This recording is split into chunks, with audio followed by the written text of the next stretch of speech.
Cool. Well, we're coming on 3 o'clock now, so I think we'll just get started. Sure. If everyone can just keep their mics muted except for myself and Roula for the short term, and then we'll get to some questions. So we're looking, roughly an hour, but we'll just see how we do, as we get through it. Some of the answers to the questions that I'm going to present to Roula will be shorter than others, but we'll just this is just a very informal talk. This isn't sort of scripted or anything. And really, the objective here is to give insights and to help you navigate, working with studios, both in Canada and around the world. I think that a lot of the things that we'll talk about today will relate to all working conditions in studios around the world. I think there's going to be a lot of similarities, although obviously the rules of employment differ from country to country and even from province to province. Within Canada, so we have to be aware of that as well. This was sort of prompted because obviously we had a very tragic thing happen with a fellow named Mr. Angel in Montreal, and he took his own life, which was a very, very upsetting situation for everyone concerned, including ourselves. We would never ever want to hear about that again, and we're just sort of, I think it was maybe even Adar or one of my other employees that brought it up and said, should we make a statement? Should we address this? And I think he's absolutely right in saying that, and that this is our attempt to open the door a little bit and shed a little light on what goes on. Unfortunately, the news media tends to talk about the bad a lot, and I tend to think there's a lot of good that doesn't get said, and so I wanted to give Roula a chance to talk about the other side. And the good, the bad, the ugly, whatever it is, the truth. And we're getting it from someone, and I'll just briefly introduce Roula Lainas. She's joining us from Vancouver. She's a very experienced person in the visual effects industry. She's worked in production. She's worked as a producer. She worked with Lost Boys before it was a school and it was a studio, Prime Focus, and then has just finished 8.5 years with Zoic, which is where I met her. And she's been very, very supportive of Think Tank in general. And just anytime I ever needed any sort of input or guidance with regards to placing students or contracts or anything like that, she was always there to help us. And she's been to the school and given talks to our students before. But it feels like it's time to do something new and let her sort of just speak from the heart and answer a few questions at the same time. So hello, Roula. Very nice to see you. Hello. Nice to see you all as I see all the boxes pop up. Yeah, the boxes are starting to show up, which is nice. So we're just going to dive right in. So I have a few questions here that I've written down, and Roula's seen them, but I'll read them out. The first one is, given the situation regarding Mr. Angel and his obviously stressful relationship with his workplace, can you give us some perspective on how studios regard the worker studio relationship and the partnership between the workers and studios, and regardless of whether they're international or domestic? How they regard their relationship? Like how does a studio see the relationship between workers? Obviously, what I say to my students is, look, studios have work that needs doing. You are the commodity that does the work. They're looking to hire people that can fill those roles, and it's not complicated. It's as simple as that, really. I mean, am I right?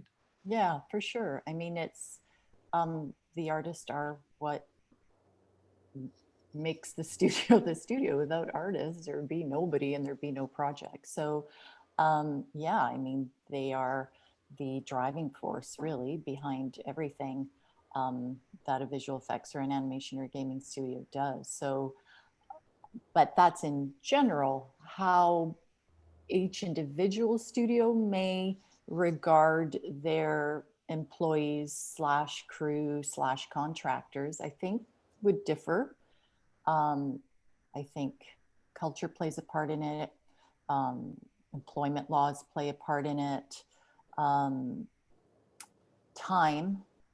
And what I mean by time is what was going on in a studio 10, 20 years ago as opposed to now, because you and I know that, what flew and what was okay to do 20 years ago is not okay now, which is a good thing. So yeah, things have really evolved for the artist and our industry for sure. Um, but yeah, they're the beating heart, really. I mean, it's everything, pipeline, technical, everything that you do really is focused around the artists, right? Oh, hello. Yeah, I mean, just to touch on that one point, I would say that when we first started the school 15 years ago, it really felt like the power was more with the studios, because I think students were really so desperate to work. And there weren't that many opportunities because there weren't as many studios, but there are so Yeah, many more now. And what with exactly. streaming services, there's so much more content being produced Oh, yeah. that the power seems to have shifted a little bit. Yeah. Well, it's supply and demand like anything else. And you're right. If there's not a monopoly, if there's three big studios in town or in Canada for that matter versus 20, then A, you need more artists, and B, you have, you being the artist, have more choice. And so, the dynamics have shifted in the last 15 years. And because of that, you know, everybody's learned, you know, everything from the legalities of you know, um, doing things as per, I'll say BC employment standards, but employment standards, labor laws, whatever, as opposed to just any old thing. It used to be the wild, wild west. I will say that there's probably some countries, some cities, some studios that are still a little bit that way. But I think for the most part, everybody has matured, both artists and studios in that relationship. We're both getting older as a culture. Right. Yeah. Okay. Okay. Well, some of the stuff will overlap, so we'll probably be speaking a little bit about that. Yeah, And for sure. yeah, um, as a school, we often, or I personally often get involved with interviews. If somebody's got an impending interview, if they're going to come to Zoic and I know they're going to be meeting with you and your team, they sometimes say to me, well, what should I do to prepare? What kind of questions will I be asked? What sort of things shouldn't I say, and those kinds of things. Um, and then the other thing they say is, oh, I've had my interview and I haven't heard anything for a few days or a week. How long should I wait before I should pursue another opportunity? Or is there a gestation period well, and I often say to them, I would give it at least a week, maybe sometimes two, because sometimes these deals take a while to gel and you might not get that offer right away, but there's nothing wrong with reaching out. But maybe you can talk to us about the interview process for you and what you're looking at and what are Sure. you trying to find out? I mean, what is it that's going Um, on for you? well, if we start from the very beginning, it's going to be let's start from you've graduated, maybe you're new, maybe you're junior, right? You've graduated and you've made a reel, you've got a link, you've got a resume. So that is, and I always say, like anything else, marketing for companies, marketing for yourself, who you are as a person, as an artist, is who you want to portray on paper, on reel, on, and eventually the interview and the face-to-face. So that is all really important, although sometimes seems so subtle and secondary. It's actually the first thing. Well, maybe the first thing's your art, but yeah, it's a really close second. So, you have to have a strong reel. And what I mean by strong, it's not the best reel. It just you have to have your best foot forward with the reel. And that's going to be something you work on with your professors, your mentors, your even your fellow students, right? Everybody's going to have a say in that.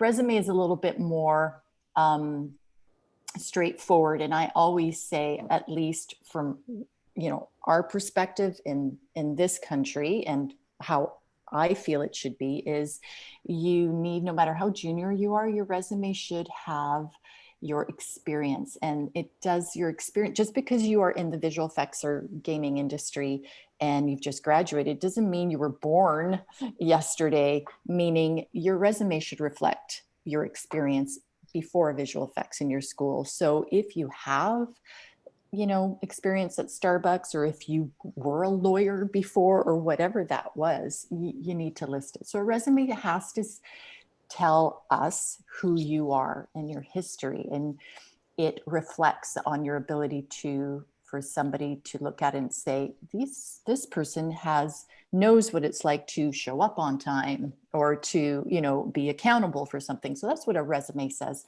The other more, you know, technical stuff is put dates. You know, I graduated from think tank. Doesn't say much, but if you say I graduated in May of 2018 or, you know, 2020, then that provides some perspective because I did a 2-year course, I did a 1-year course. I can see. Same with your, you know, your volunteer, your past experience. You need to have dates so everybody can make that you know, see the chronological order of, you know, your life. You certainly don't need an address except a Gmail, but not a physical address. I do find that with some international applicants, there is I won't say habit, but they put too much personal information. Some even have their, you know, their home addresses. And so I would say you need, you know, a digital presence. So a Gmail or an email and your real link and, you know, physically where you are, you know, London, England or Vancouver, Canada. But other than that, I would say that's plenty. So those are a bit of the technicalities. And I'm only mentioning that because I feel like I see it all the time and it still resonates with me on what, you know, what is noticed in a positive way and what is noticed in a negative way. The other thing is know where you are applying to. So if you are in one country applying to another country, you need to state your citizenship, at least so people understand. For instance, we take international, meaning again, Canada, we take international artists. There's some criteria along with it, but we have to know what country you're coming from because laws vary, you know, how we get work permits, paperwork that, you know, an HR department might work with. So it's, in short, don't let anyone looking at your resume or your online resume look at it and say, I don't understand this, or I don't have that information. I'm just going to whiz by it.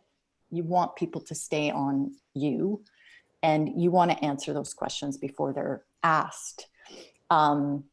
Sometimes if I'm really curious, I'm like, hi, you didn't give me a password for your reel. So you can imagine some people don't give a password. So if I'm really interested in that person, if at least a resume is like, then I will ask. But if I don't, and you have not given me a password, I'm just going to reject you. So all those little things, just keep in mind, like have a third party look at it and ask the questions that you feel are obvious, right?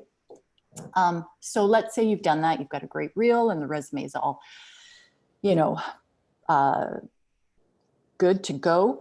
And you apply and somebody has said, you know, hey, come on, you know, we like your stuff, come on in for an interview. Then you come in for an interview. I know now that means probably a Zoom or a Microsoft Teams or a virtual meeting, but that's okay because it's all the same and it's FaceTime.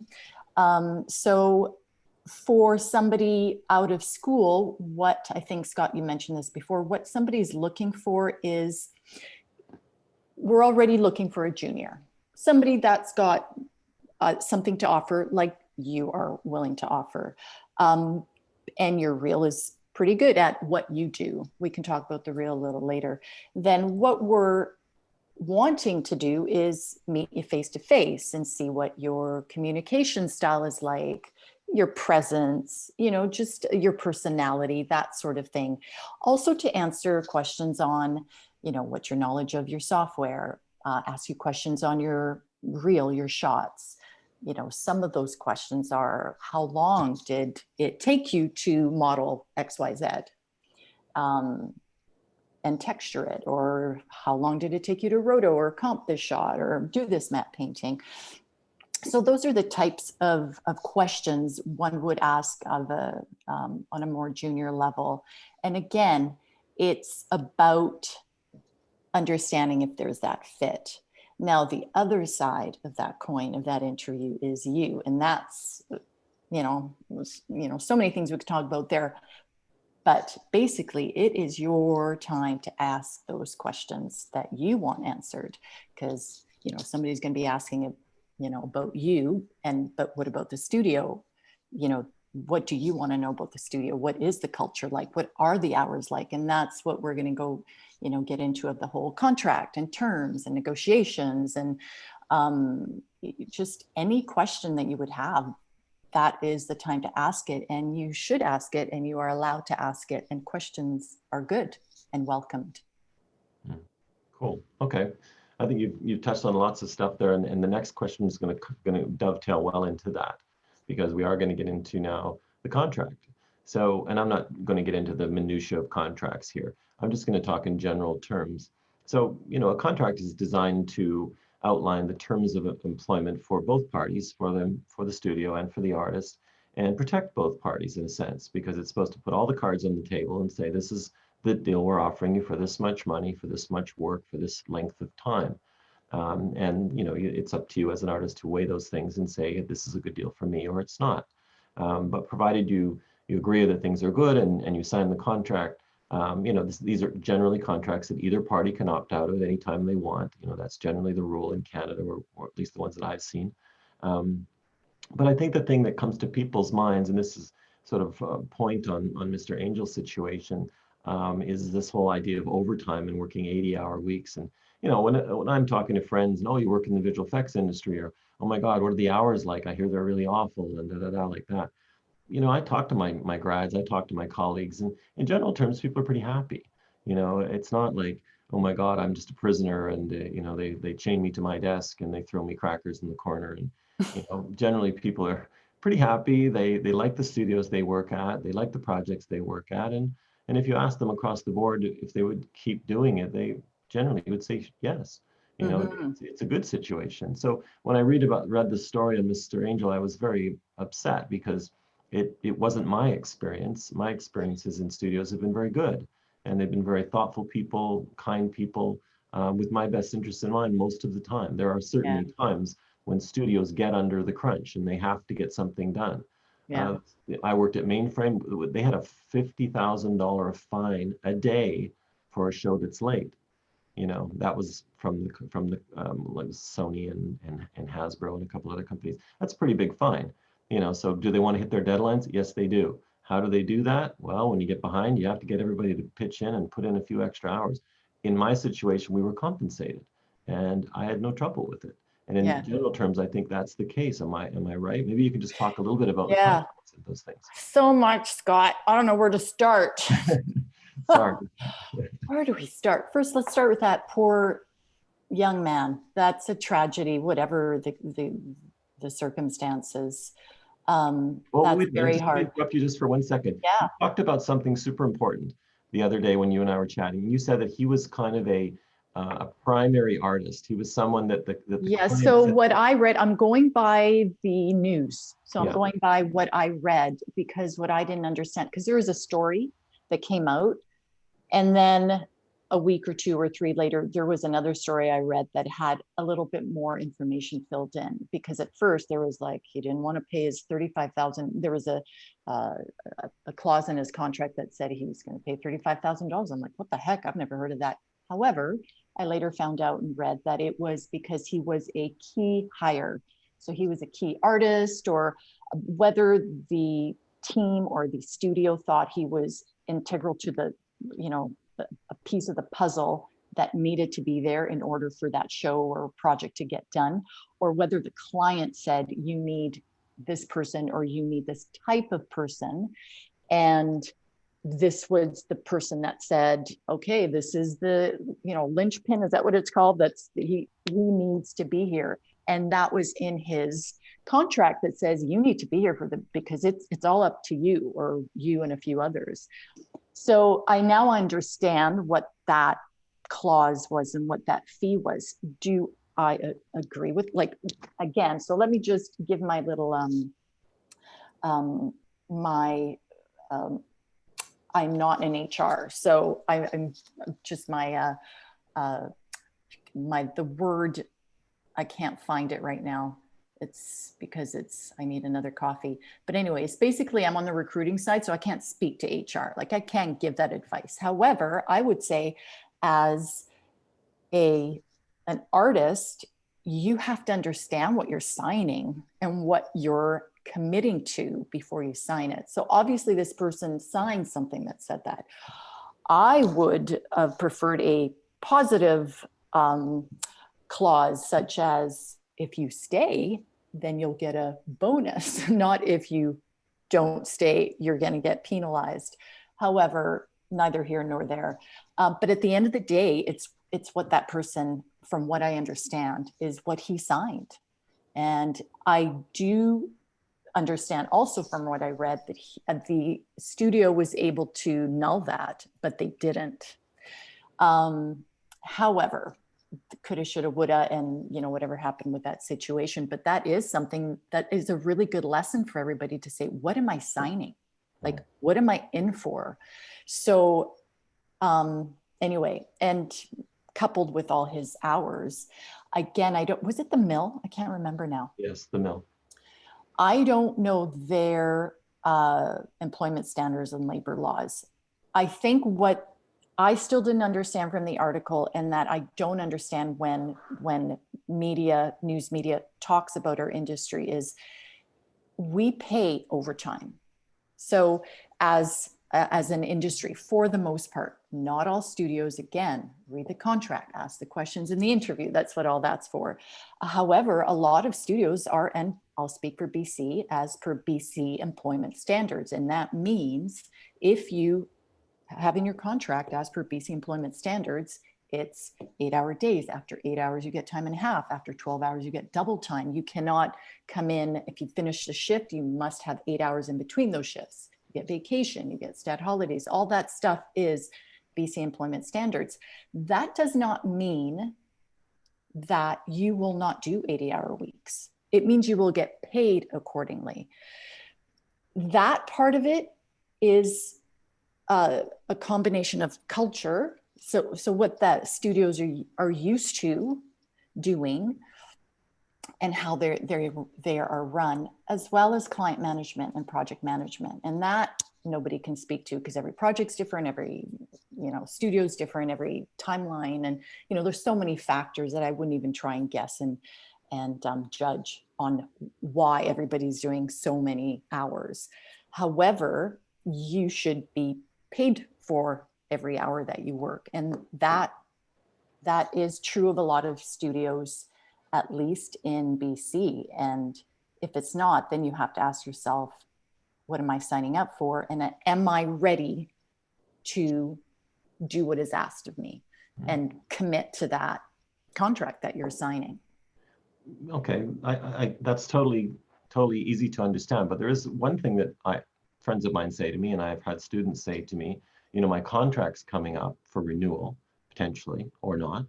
And I want to be a team player. I want them to think I'm an easy person to work with, a good person. I'm on board with this studio and the projects that we're doing, and I don't want to be seen as a boat rocker or any of those things. So sometimes people tend to give up a little bit more to try and make a good impression, so that their contract might be renewed, or that maybe the studio might see them as more valuable because, we don't have to pay the double time or whatever it is. You know what I mean? It's a slippery slope. But... Yeah. So first, again, we're talking about Canada and employment standards, and what I am mostly speaking of in the experience that I've had.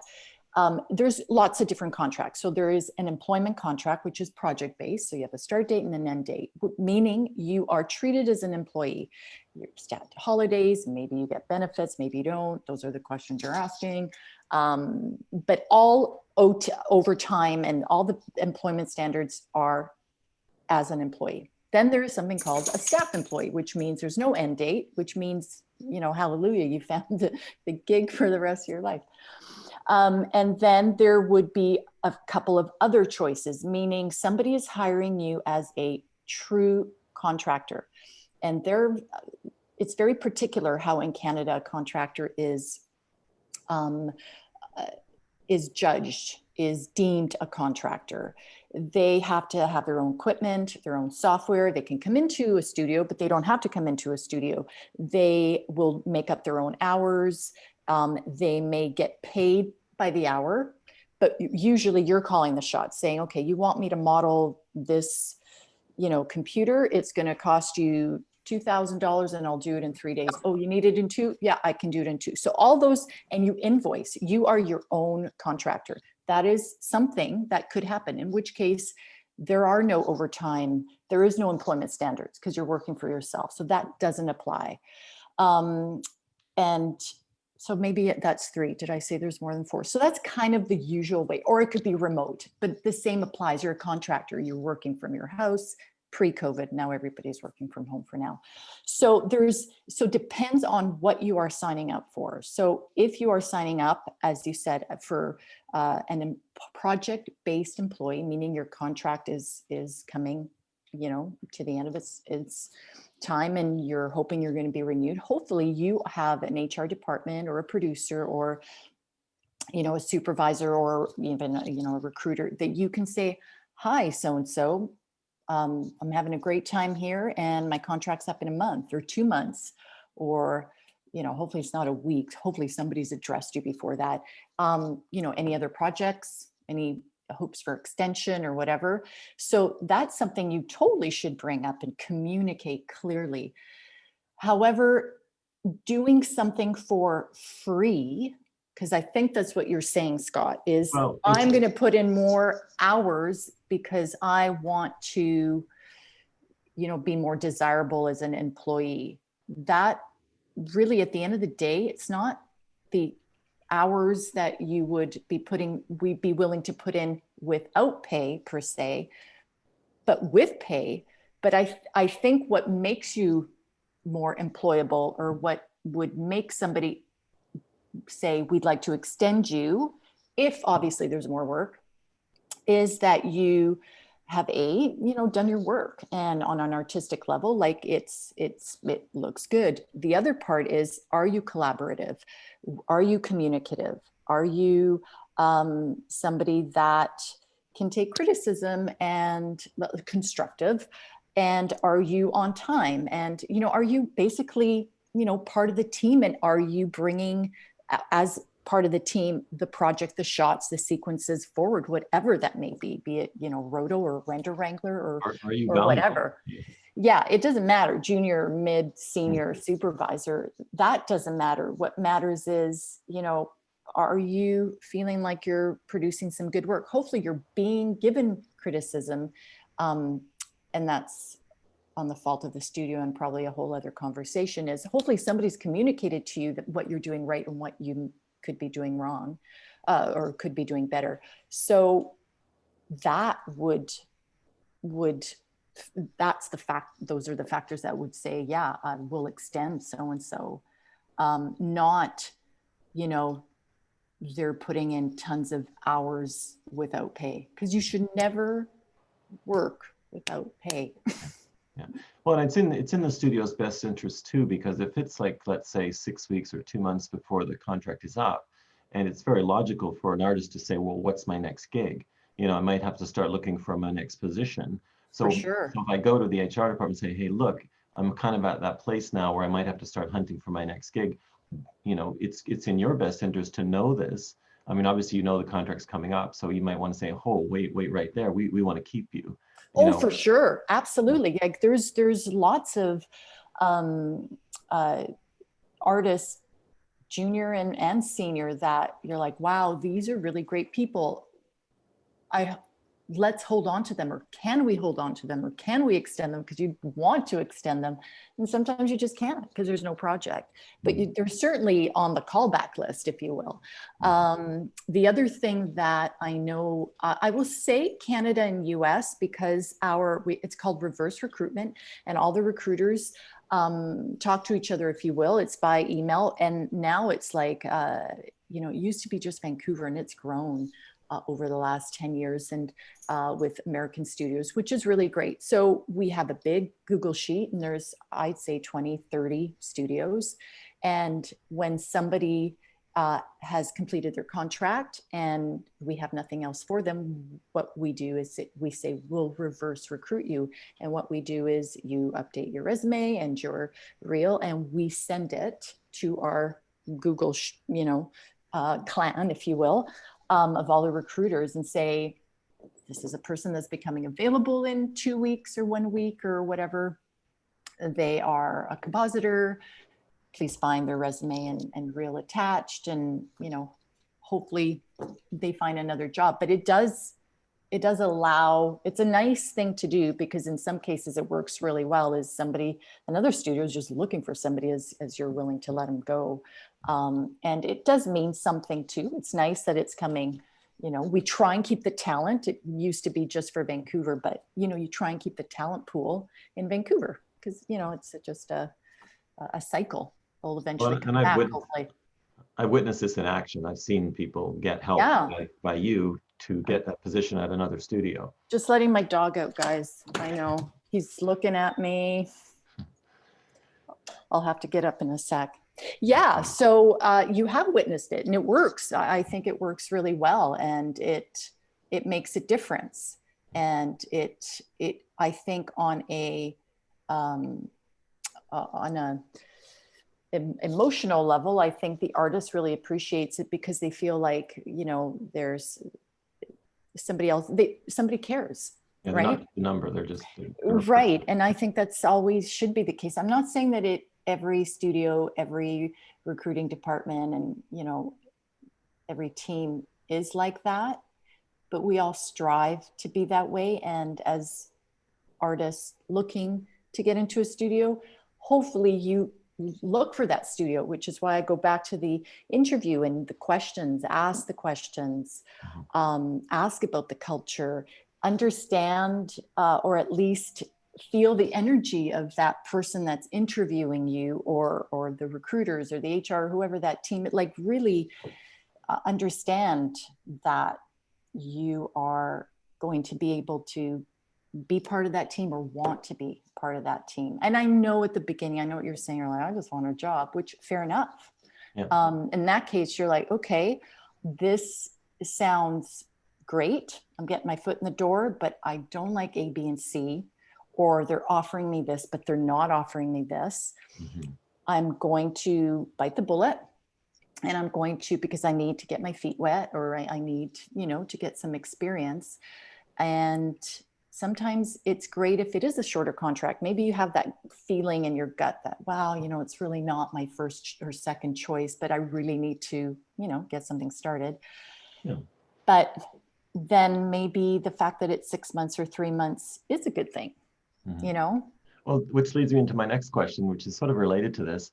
I get this probably a half a dozen times a year with students. They'll do an interview. Let's say they interview with you, and then they talk to another studio within a day or so, and they say, "Oh, we want you to do an art test." Okay, great.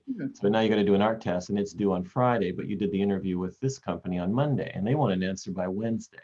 So they're saying, okay, you got a couple days to make up your mind. Here's our offer. But then the student says, well, wait a minute, I haven't done the art test yet. What's the window here? How long can I make them wait? My Yeah. advice is generally try and be as honest as you can. Like don't leave people hanging. Sometimes you can even be totally honest and say, look, I'm actually doing another art test, you know, and just tell them that. And Yeah. Absolutely. I think that you hit the nail on the head. You have to be honest. You have to be open. Say to company A, I really love the interview. I'd really still love to be considered. I'm doing an art test. Or listen, I need to get back to so-and-so by this time. Is there any way that if you are to move forward with me, that it's going to happen sooner than later? Sometimes, and I personally, I'm always speaking personally. I don't want to talk about companies a blanket.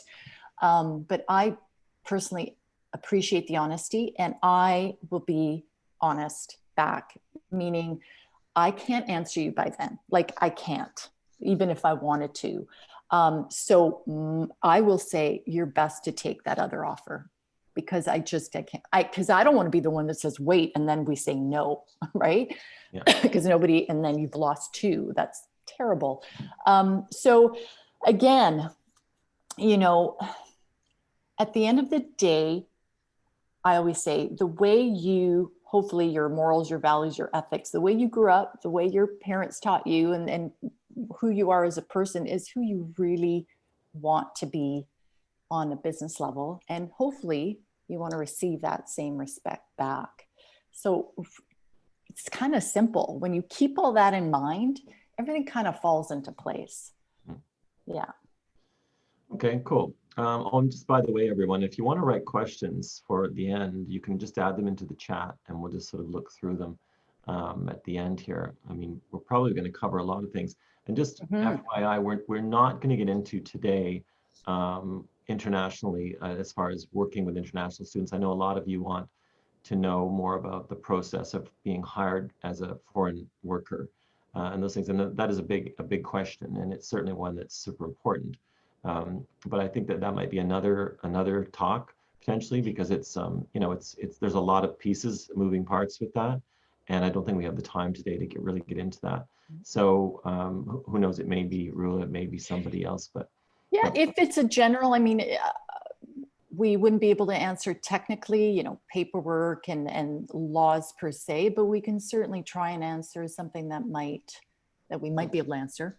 Okay. Like well, then maybe we'll take a chance on some of those then and see what's there. Yeah. Yeah. If they're too big, then maybe not. Yeah. But anyway, feel free to jot down any questions you guys have and put them into the chat. Okay. So you did talk about this a little bit, but I'm just going to reiterate it again. So I'm just sort of, you talked about the interview and that, the interviewee may have questions for the studio. Things like, what is the work style of the studio and the culture and the expectations of the working environment and those things. Obviously, we're into a very strange time right now because most people are working from home. So your working environment is your dog, and it's not quite the same. But we'll deal with that. Hopefully we'll get back to some kind of new normal within my lifetime. Yeah. But maybe just talk a little bit more about that, and also if you have an issue when you're working with a studio, who do you go to? Do you go straight to HR? Do you go to your supervisor? Do you go to the person that hired you? I mean, what is the situation? And I know that this will change from studio to studio, but in general terms, maybe you could just answer that. What was your first question? Well, just about the culture of the studio and asking, I mean, one thing that I say to students is, if you're going to go and work at a studio, like let's say Zoic or Digital Domain or ILM or whatever it is, find out something about them, do a little homework, like let's see what they're working on, see what is Scanline known for, what is Animalogic known for, You guys are, obviously you had some big hit shows on television for quite a few years, that was the lifeblood of the company. You had Arrow, and you had Once Upon a Time, and you had some Twilight stuff going on, and these were really big shows, very popular shows. But if somebody didn't know that, they might not, they might not know anything about what. Yeah, I find for the most part, people do know what a studio is up to. But for sure, do a little bit of homework. If you know anybody there, you ask them. That's always a good one, right? I work with so and so, or maybe it's Scott, maybe it's your a professor, a mentor, because we have a lot of supervisors at Zoic where I was. There was a lot of supervisors that were mentors and actually referred their students, and so that was nice too. So I find that most people do know. I will say even before that, and one of the I wouldn't say pet peeves, but one thing that you should be aware of is when you are applying is super important, is apply for something that applies to your skill set. There is nothing worse than somebody with 2 years experience applying for a supervisor position, or a compositor applying for a matte painter if they're really not a matte painter. So that you need, and that's where it starts, right? Knowing about a company, knowing about what you're applying for, it all matters. It all layers into one big understanding of who somebody is. As a person, going back to that marketing thing. So you want to apply for something that you're qualified for. You may want to understand, again, when you're out of high school, when you're out of school, you understand it's going to be a junior rate. However, if you are either receiving an offer and it's a rate, or you have something in mind, it helps to get perspective, right? So asking a mentor, asking a teacher, asking somebody, a friend that's already working at a studio, understanding each country's minimum wage living conditions if you're coming in from another province or another country. That is, knowing that everything is, if you're in Canada, it's Canadian dollars. If you're in the States, it's American dollars. It sounds, This woman is this is the problem. oh, But so somebody's condescending, why would talking. they don't think so? I think that's, Somebody's talking. I just muted him. Yeah. You'd be surprised how many people still ask that question. So all those things that you need to know. However, so you're in an interview or you've gone past it. Somebody says, we'd love to have you. Can you give us some references? You give them references and they're ready to make you an offer.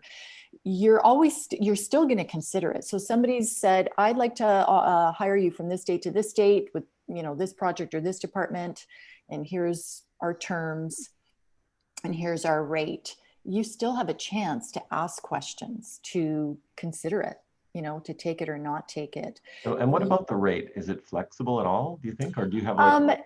You know what? I don't know. It's a good question because I feel like it's a studio by studio, project by project. However, for the most part, yes, I would say it's fixed because all studios have their own salary bands. But could it be $1 or $2 or $3? Could there be that kind of wiggle room? I think that you have to ask yourself, what am I being offered? What am I going to be doing? And how much experience do I have before you ask for it? And what is the minimum wage? You obviously don't want to be offered something below minimum wage or, what's deemed to be really low. And again, you got to do some research. But I would say that you should, as somebody coming right out of school, it would be nice for you if you are saying, I would like to negotiate for this rate, is the reason. There's a reason somebody's offering you that is because it's within their salary band, which means you're coming in at the same experience in the same department, and everybody else that you're going to be working with is going to be within that band. So they're already offering you something that's fair, at least within their studio. And probably, for most studios, they have salary information, meaning from surveys that we do. So there's like not personal, but in general for each discipline. So everybody's going to offer you something that's pretty accurate and fair. So if you think it's totally unfair or not within what you need, you have to come back and say, why? Like if you're saying I need $10 more than you're offering me, well, what is the reason? Right? Like, are you saying you have more experience? Are you're right? You don't. So those are the things you have to be able to answer that. Yeah. Right? I think, and students sometimes come to me with those questions about money. And what I say to them is, if it's your first position, I wouldn't be too concerned about the money. You need some experience, and there is obviously a low point where it's almost insulting, and if it gets down to that low point and they say, like, they offered me this, I might just roll my eyes and go, okay, come on. That's you're going to say no to that because that's just below the sort of acceptable minimum. Yeah. So, but if it's within the acceptable minimum and it's not, it's not a pile of money, but it's a reasonable rate for the experience they have, which is some cases zero. Some of them have experience from before going to school. Yeah. I generally say no. If you like the company and you like the project and the job that you're going to be doing is the job you want to be doing, then I would say that's a yes. I wouldn't say no to something just because it's a couple of dollars an hour lower than what you were hoping for. That should not be a deal breaker. Yeah. And also you have to ask yourself, and I know there are a few animation studios, I don't know which ones, but I know there are a few, at least here, that don't do overtime, or pardon me, not don't do overtime, don't pay for overtime. So maybe you have to say, well, I'm being paid X amount of dollars. However, they're offering me a health account or a few sick days, or I get paid OT as per employment standard. Again, you have to look at it as a compensation package and not just that dollar on the. Or they feed me every day. Yeah. Zoic used to have that, a full kitchen. And so those are the things that you have to take into consideration. And again, it's your choice whether you sign or not. I know sometimes it may not feel that way for somebody coming right out of school. and it's hard, and it is cyclical, and it is a supply and demand all the time. So, if you're an animator or a modeler, you're going to see this cycle of, wow, I'm really getting a lot of offers and models are in demand, and suddenly modelers aren't in demand. But that is the business. And I think that's, especially as you're starting out, as you build your resume, as you build your experience and your reputation, then you've got a little bit more to negotiate with, and your contracts may get longer, or maybe you get an opportunity because your art is fantastic, and your reel and your resume of something to show for it. So that's the career, really, right? I mean, that's anybody. And just on that note, and you kind of just opened the door to it. If this was the courtroom, I'd say you opened the door to this. Some of our students, and I would say quite a number of them, and Adar would attest to this, they aspire to quite a high output for the reel. I mean, I would say that in some cases, and not to stroke you too much, Tomas, but Tomas is doing stellar work. His stuff is just kind of off the chart good. He's getting lots of love online. Lots of folks are recognizing his talent, and he's got lots of good company within both schools, online and at the campus. And sometimes these students do land sort of, mid-range jobs, not just entry-level jobs. They will get those medium, almost the kind of thing that an experienced person might get, because they do have the goods, they can do the job. So maybe you can just speak to that briefly. Yeah, each discipline is a little bit different. I think with modeling, be it organic or hard surface, it really, or environments, you can really, if you're extremely talented and you have that little je ne sais quoi, you can move ahead faster or get into a studio, beyond an entry level. And what I mean by that is, modeling is very specific. Modeling, texturing, it's specific. Whereas with roto paint and comp, you really do need shots and production experience to elaborate on how good you are or how fast. Because could be great roto paint on your reel, but it's still really good roto paint, in which case it's great because it'll get you into a roto paint position. But it's hard to gauge it. It's kind of like a match move in tracking. It's either good, it's either on or off. It's kind of like that with modeling. Like, yes, you can learn, you're going to get experience as a modeler, but if there's raw talent there are a few exceptions that, modelers can really kind of skyrocket quickly after school if they are that level of artist. So, the disciplines are different, right? Well, every one of our students is that person. I'm just saying. Yeah, I know. No, we've got some great ones from all over the world, and male, female, doesn't matter, young, old, it doesn't matter. It seems like they come in all shapes and sizes. Yeah. And there's going to be something for everybody. Again, visual effects, photo reel, live action, right? You need to understand that the models that you are building or want to build or can create, they are made for that style of, visual effects. But if your models speak to gamers, then again, it's a whole other world and a whole other artistry. So if a gaming reel models are not going to be appealing to a scanline or an ILM, is because it's not because it's not good.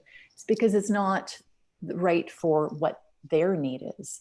And that's the other thing, is you have to know where you are applying. Because if you're a modeler and you've got great concept work perhaps in design, but it's very stylistic or gamey, and I mean that in a good way, not it's just not photo real, because that's not what you love to do, then you need to focus on, okay, if I really want to do live action, if I really want to work at Scanline or DD, and they do photo real, I must showcase something that is photo real.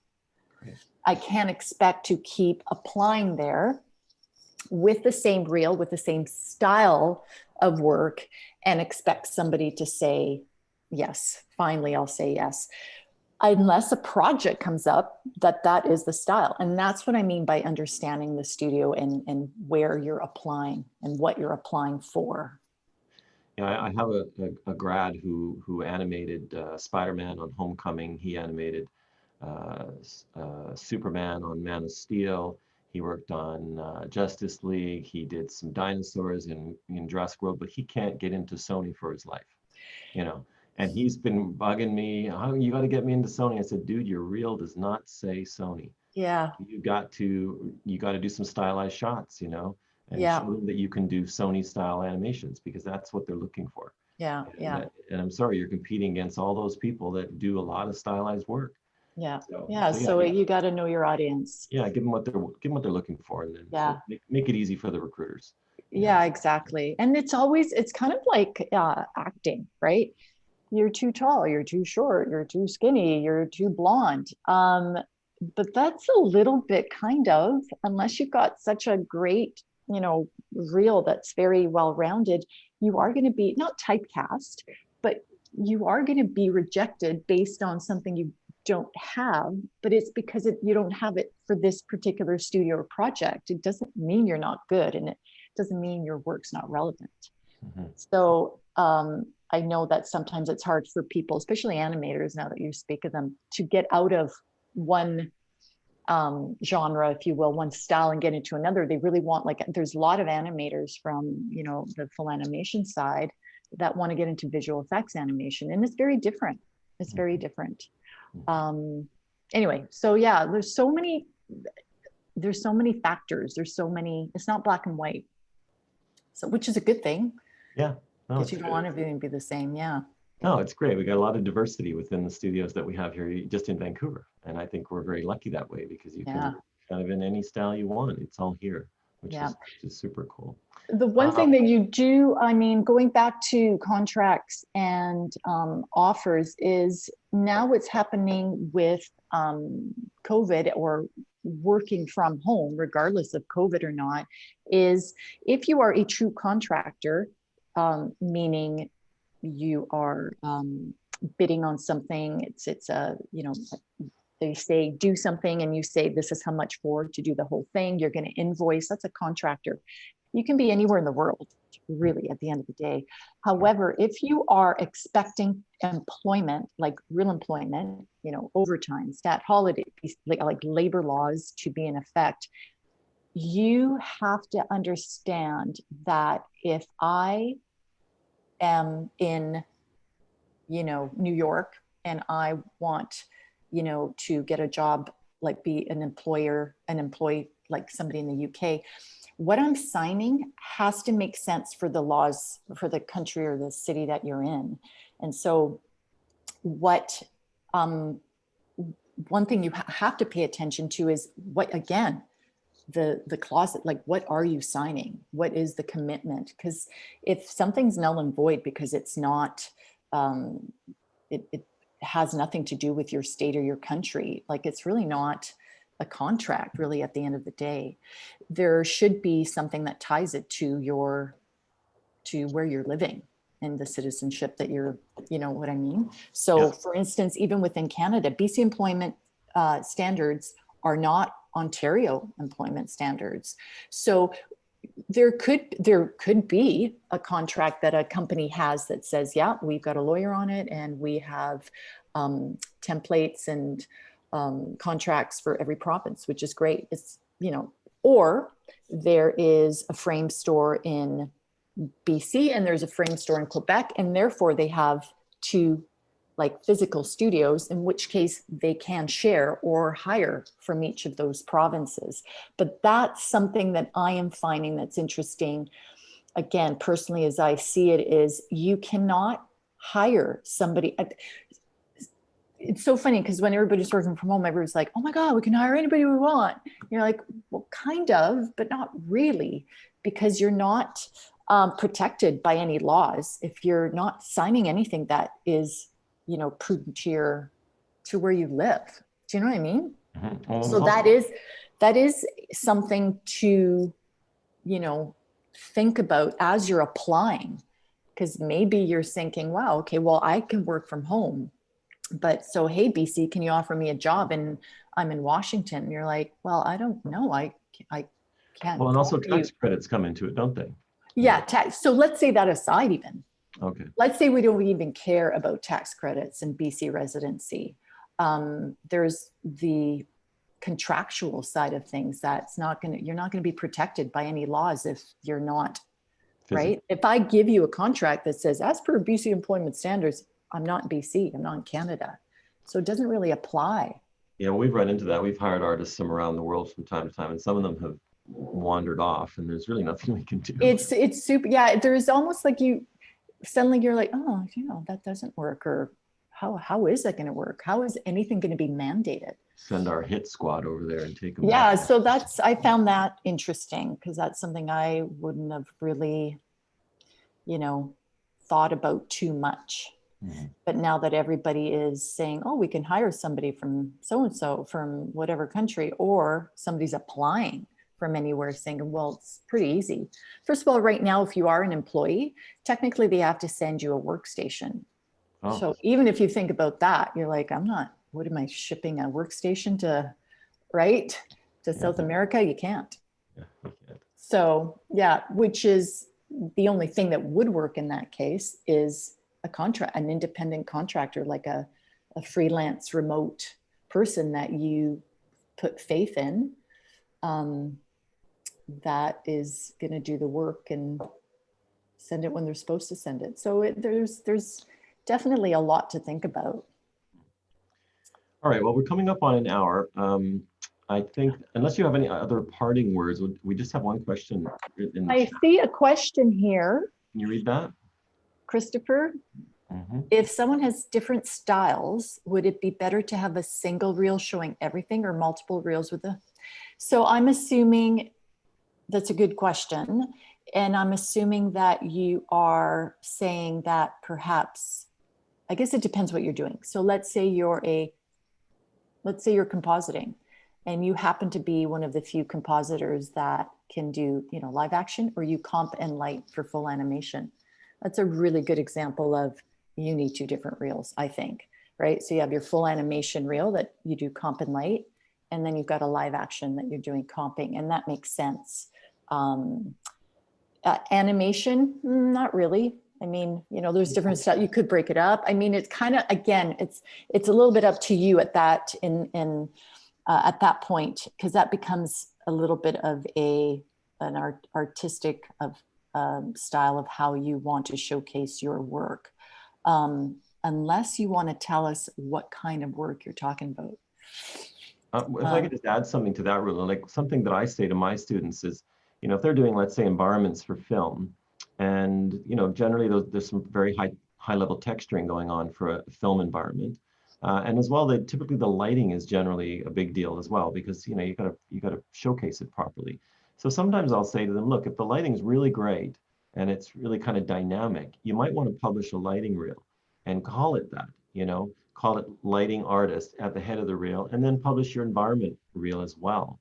But make sure you're applying for the right position. So if there's a lighting opening, use your lighting reel to apply, because I know that sometimes when you guys are getting these applications, they are sorted by subject. Yeah, for sure. Yeah, sometimes. And I think but also you need enough to make a reel, because if you're younger as an artist, the one thing I will say though, that if it is one reel is, on the bottom is light, look dev, lighting, comp, like that's what I've done on this shot, or model texture, animated only, give some indication on each shot what you've done. Again, super easy, and it makes people, and especially supervisors that are going to be hopefully looking at your reel, not guess. Because there's nothing worse than going, I don't know what they've done on it. It's really good. It's, it's Guardian of the Galaxies or whatever, right? And that's like, I've seen this shot on 10 people's reels. So what did you do? What was specific? That must be even more of a problem when you get into professional reels, because there is such a collaborative effort. Yeah, and you're like, what did you do on this reel? Huge Avengers shot, and there's 50 characters fighting it out, and you're like, yeah, I did the whole shot. No, you didn't. Yeah. So what specifically did you do? Yeah. Even for your student reel, it's like, what did you do? Because I'm sure, I don't know if you guys have, you must collaborate with the Not that students, right? much. We No? discourage it, actually. Okay. Well, that's good. But so all the more reason to say, okay, I did everything on this shot or on this reel, from looked up to concept to, whatever. But name it. There's more questions, Scott. They're all Yeah. coming up now. Yeah, they're getting there. They've Good found Lord, people. their typing. Do you have an example of the bare minimum acceptable salary that we should accept as a junior artist in Vancouver? Well, I mean, if I say something, y'all be like, but really, it's so hard. There shouldn't be anything really, I don't know, $17, $18, depending on what you're doing. That's minimum, but a lot are in the low to mid 20s. Yeah. But again, that's such a range. No, What I are think you that's doing? true. What, what discipline is it? How long is the contract? What else is going on? There's so many factors to that. It's a hard question. I'm giving you super round numbers, but they really are very round numbers. I was told by my previous school to apply for jobs, even if they asked for X years experience, unless the position is specifying senior. Is this not something we should do? No. I'll tell you though, if somebody is saying to you, you need 3 years minimum experience and you've got 2, maybe, but here's a little bit of a kicker, at least as it applies to Canada. When we can have international studios can apply for LMIAs, which is a labor market opinion, meaning a foreigner applying for a foreigner to come work in Canada. To fulfill that need for Service Canada, the person that we get, if we cannot find a Canadian person, they need to have X years experience in order to even be considered. So I can't hire a junior that's not Canadian or PR. And that is because the government says, if you want to get a work permit for whatever foreign worker, they need to have X years of experience. So that, in that case, that would say, I can't hire you because you definitely need 4 years minimum of experience, because if you are not Canadian, I can't even help you. I can't even get a work permit. But I would say that I do not agree with your previous school. And that is within reason. There's a caveat to that. There is a huge gap between junior and senior, huge. So to say you got 2 years and somebody's looking for 5, that's not nearly enough, right? Especially if it's something like rigging or something specific. Because if you're an animator, as an example, you could be or a modeler, you could be super talented and it's going to show in your reel. So I'm not answering things in black and white because it never is. Our indemnity clause is common. Well, there was one you missed over there, and I think you sort of covered it. There's one from Leonardo. Do you think it would be difficult for a European Do junior? you think it would be difficult for a European junior artist to find a job in Vancouver in the film industry with work permits, visas, and everything? So I need more. Oh, you're saying with work permits, as in they would need to get you work permits and visas?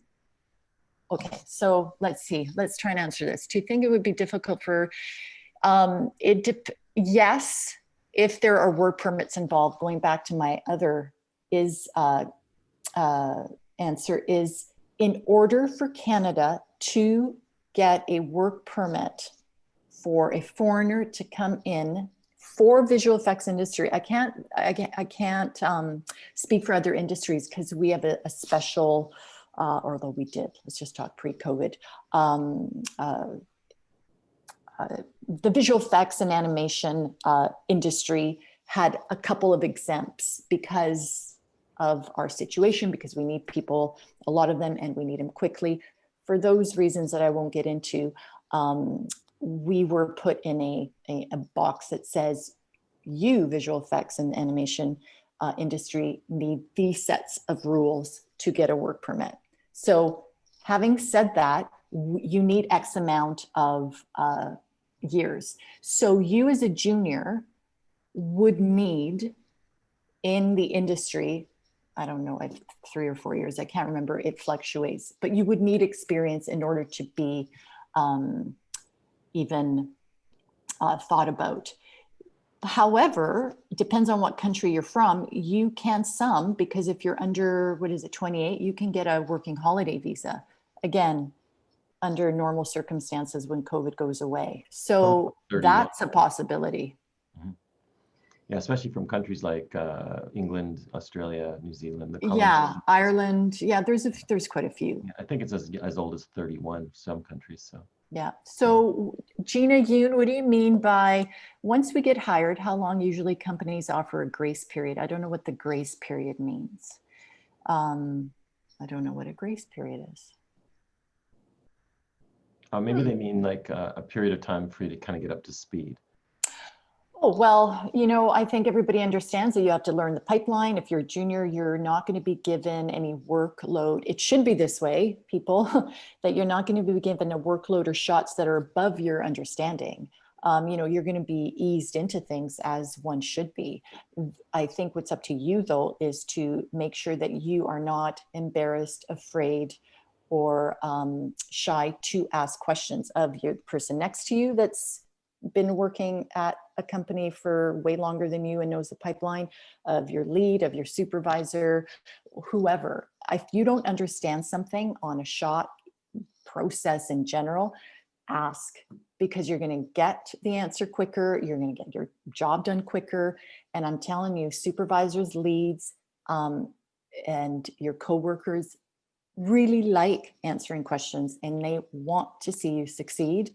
And you being quiet thinking, oh my God, I should know this, how embarrassing, I'm going to figure it out on my own, is not the way to do it. So but the studio's position is to ease you into things and let you have time to learn what you're supposed to learn and understand. You might take a little longer on X, Y, Z. Do you have any advice switching careers completely? For example, I'm in quality control for an aerospace industry, aircraft engines. Dear God, it isn't a job. It isn't a job in art, but it's very technical, complicated. Because someone like that make themselves more attractive to you.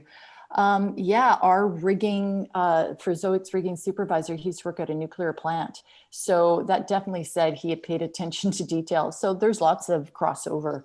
Again, what's your discipline? What are you applying for? I think any experience in and out of art is experience, and it's relevant, and it's valuable. So Thomas has a question about that too. He says, if you have X years of experience in the creative industry, but not specifically in the film industry, does it count for a visa?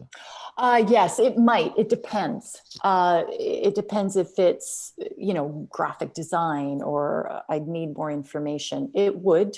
But that's up to our government. That's not really up to the studio.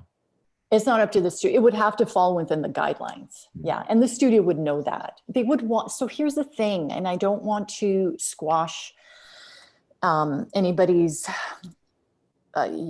enthusiasm and their love of, the art and getting out of their own country to work somewhere else.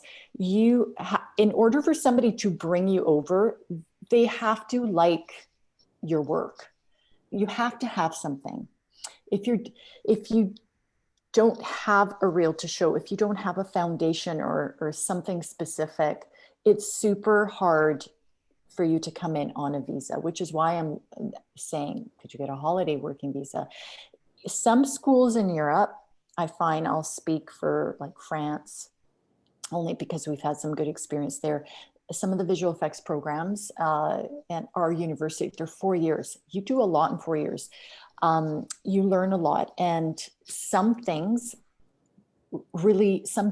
really benefit from that long period. It also could help you in getting of course, with France, it's also the Francophone, because there is a language thing that you can get in and tick a box. So there's many different ways. I would say if you want to know more is, Service Canada, go to Europe, maybe go to consulate, Canadian consulate in your country. Ask those questions specifically. Again, COVID aside, But you can certainly do your research now on what will be in the next 6, 12, 18 months or whatever. I've heard of some real creative visa applications. I had a student that actually got a visa in America for 10 years of surveying he did in the Arctic. And they somehow translated the topology that he was putting on maps to topology on 3D. And they ended up he got credit for like 8 years of experience or something. Yeah. Well, I mean, and those are the things that the studio would, I can't speak to that. I think that is very creative, but whatever works. Sometimes a lawyer might be helpful there. Exactly. Yeah. And it has to be specific. And that's why I'm saying if it's that much trouble to get somebody here, they have to be worth it. Oh, they are worth it, Roula. They are worth it. I know. And so worth it. Yeah. All right. That's fun. Jenna Yoon has, let's just get used to the job. So with indemnity clauses. Yeah, what's an indemnity clause? No, that would be an HR. Yeah, indemnity is sort of protects the studio from any harm that comes to the studio's good name, or maybe the client's good name. Are the artists protected? I mean, I think that's what he's getting at, or she's getting at. Protected how? Sorry. Julian, can you clarify that, Julian? I don't know if you're still there. But yeah, I think that's not really an issue, personally. Hey, what's up? Yeah, I'm here. So I was just asking about the indemnity clause because of the case of that guy who killed himself in Canada, who was under an indemnity clause supposedly where he was going to be owing the studio $35,000. I mean, I don't know if that's correct, but when I read that, I was pretty surprised and horrified, and I was just wondering what that was. Yeah. Because, obviously. Yeah, we talked about this. He had his own mental health issues. Yeah, we talked about this right at the beginning. You might have missed it, but basically he was considered what Roula called a key artist, and the client sort of made a deal with the studio that, look, they really wanted this one person, and so they had put it in the contract that if he left before the period was over, that he would have to pay a penalty because their contract was sort of hinging on him. And that this is a little bit of an unusual thing, and I think Roula's right.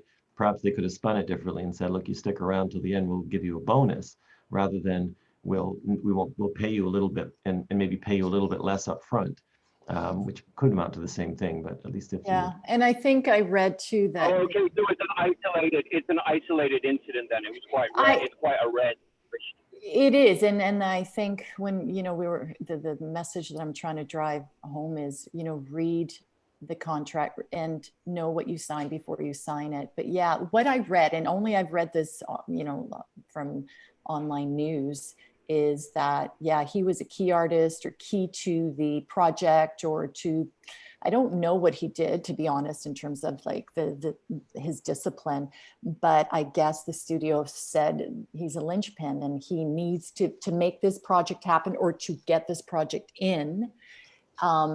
He needs to be here from beginning to end. And so he must have signed something that said, yep, if I quit before this is over, I have to pay $35,000. Now, I did also read that the studio was able to null that and say, okay. So did he talk to them? Did he seriously say, I need to get out, I'm not well? Like, those are the details that I don't know. Certainly not in the news. Yeah, I was just wondering if it was commonplace, but it sounds like from what everyone's saying is that was just special for him.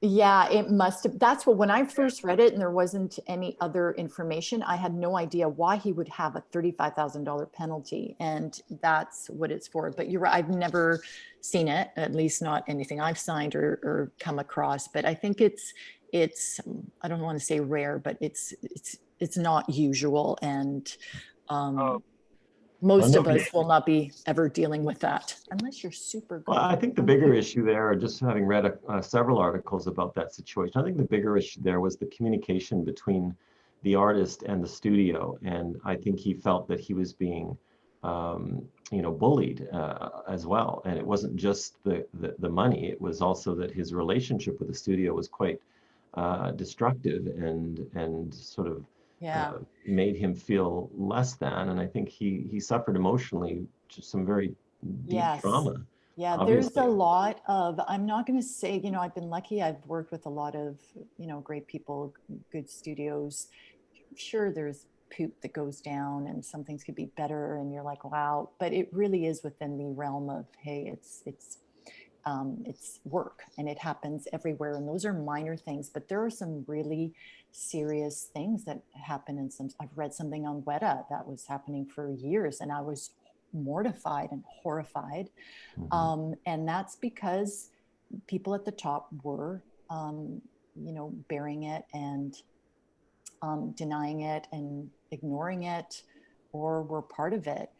And if you have gone through all the channels, if you've gone to your supervisor and nothing's happened, if you've gone to HR, and I think that's when you have to make a choice when nothing's changing and it's about you, your health, or work. I mean, Yeah, I have no one to say quit because I understand, you know, work is work. You need money to pay your rent, but sometimes you have to say, this isn't for me. It's not going to change. It's serious. I must quit.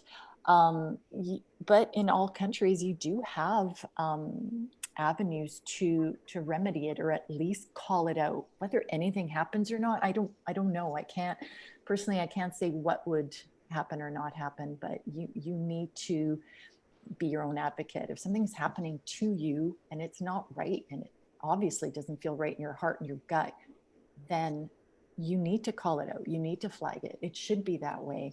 And you shouldn't feel that I am junior. I will never get another job. I I don't want to believe that. Let's just put it that way. I don't think that would happen. Maybe, but I don't want to believe that would happen, at least from the circles that I know and the things that I understand. If Well, you, yeah, I mean, you don't have to be junior. I mean, I was a very close friend with someone in the VFX industry who met unfortunate early demise due to substance abuse and job pressure. And he was senior, and he had a lot on his plate, and he couldn't deal with it. And he was in the same situation. So I appreciate your perspective on that. Thank you for answering my question. yeah. Well, I think we should mention one more thing, Roula, and I do mention this to my students, and that is that this is a performance job. You know, these are jobs where there is expectation, and the expectation is there. You must fulfill the expectation of doing a good job. I mean, it's like if you're a hockey player, if you go out game after game and you don't do anything, eventually, you know, it's not going to look very good for you, and you're not going to be employed. So people do have some pressure. I mean, I was an animator for years and we had a quota. We had to hit it every week. If you didn't hit the quota, there was no big penalty, but somebody certainly noticed if you didn't hit the quota for 5 or 6 weeks in a row, you know. So Yeah, for sure. they, Yeah, they, of they have course. to get these shows done. They have to get these visual effects done. Yeah. They have deadlines. These shows are going on the air. They're going into theaters. They announce a theater release, no, not anymore, but they announce a theater release a year ahead, and they are bloody well releasing it on that day, you know, come hell or high water. I mean, Lord of the Rings is a good example of that. You know, they were on such schedules. They were literally going out in the street and grabbing people off the street and saying, I'm going to teach you how to light a shot. You know, they were getting so desperate. But that's just the reality of this situation. This is the industry you're getting yourselves into. These are performance jobs. Is there a tremendous amount of ugly pressure? No. But is there expectation? Sure. And in my experiences, it was always reasonable pressure, and it was not soul crushing. People were generally kind and generally wanted to support you being competitive. You know, they wanted to help you be better. They wanted to train you up better if it would, you know, make you a better artist and those things. So, and I think it takes something like this tragedy at the mill to bring it to the attention of all of us so that we can make the working environment more conscious and more available to people. You know, there should be no favoritism for age, race, sex, you know, any religious background, whatever. As long as we're doing the jobs well and we're respectful of each other in the studio, I think everybody can be happy here. Mm-hmm. And I think if you don't get that, then you need to be able to walk out. Yeah, I agree. Right. Yeah. That's a tough one. There's performance, which can always be remedied by talking to your supervisor and saying, this is too much for me or too little, or I don't understand this, or I could be doing better, but can you help me with this? But then there's the harassment. Then there's like a culture. I think that there's two different things going on there. That if you can't change, you need to get out. But however, if there is the pressure of too much work, then you need to, you're right, there is a part of you that needs to step it up. But the other part is what's happening with the studio. Like their mismanagement of time and resources sometimes is a factor. And so that needs to be addressed. And that, I think, is something more workable within a studio than something like, bullying, harassment, all that stuff that is on a different level. And that's probably another well, and studios do want to be a studio that people want to work at. You want to be able to attract good artists. You don't want to get a name where everybody says, oh my God, I don't want to go work there. I heard it's a hell house, Right. Yeah, and word gets around, word gets around. It goes around. both ways, absolutely. Yeah, for sure. All right, Roula, I can't thank you enough for joining us today. I appreciate you taking, I know you're on holidays today, so it was amazing of you. And we're going to do something nice for you. I won't say what, but we're going to, oh yeah, we'll figure something out. We'll send a helicopter to your house and fly you to Disneyland or something. My God, I thought I was having a makeover by your team from the UK. That was supposed to come before the talk, but. Oh, yeah, that's right.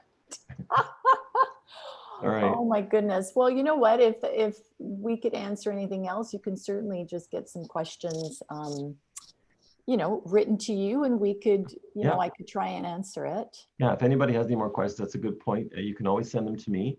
I think you must have my email, but if you don't, I'm just going to put it in the chat anyway. And then you can just send me anything else that maybe comes across your desk and you think, and I can certainly forward the reasonable ones to Roula. And if she's kind enough to, and she's moving on to a very exciting new gig here in town with Versatile Media. Yes, yeah. Lots of different production content, original content, and they do have a motion capture studio that is almost completed. So yeah, lots of new. And you said you're doing virtual environments as well, which is pretty cool. Yeah. It'll be, I know the new buzzword is Unreal and virtual production, but yeah, it certainly is going to be coming fast and furious for all of us, really.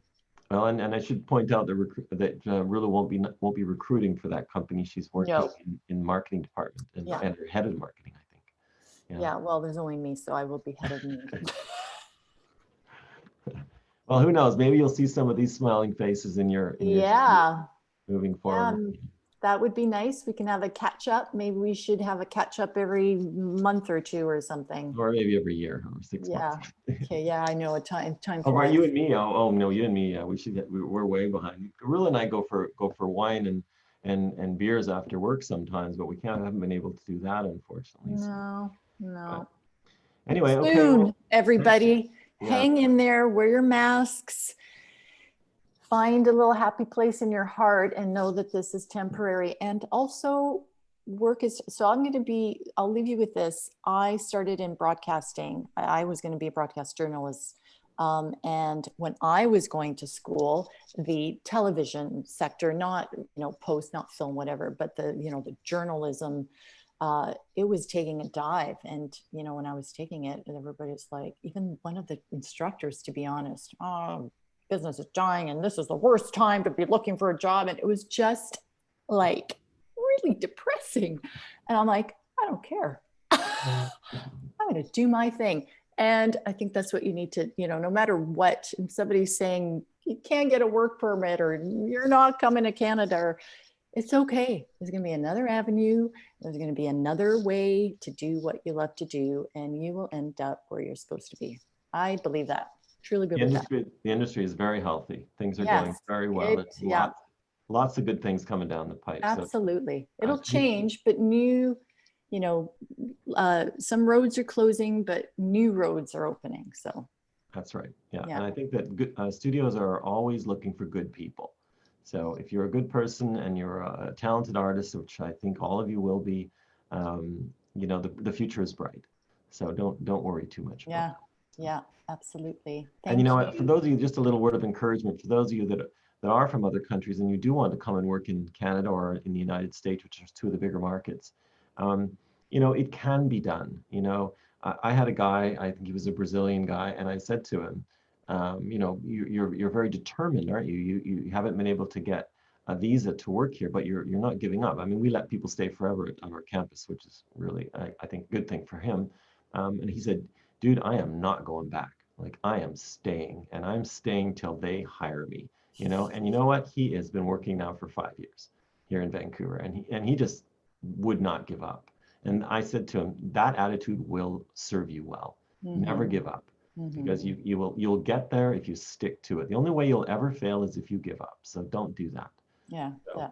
and we're here to help too. I'm here. My team is here. So Roula's here. She's a new friend of yours now. So if you need a place to stay when you come to Vancouver. Not now. Maybe not now. But we'll put a tent on her lawn, you know, it'll be fun. Maybe, yeah, that's right. You can stay with, no, doggy's back inside. All right. All right, well, we'll let you go, Roula. Thank you so much. And goodbye, everybody. Welcome. Stay healthy and be safe, and we're here for you. All right. Take care. Okay. Bye. Bye, everyone.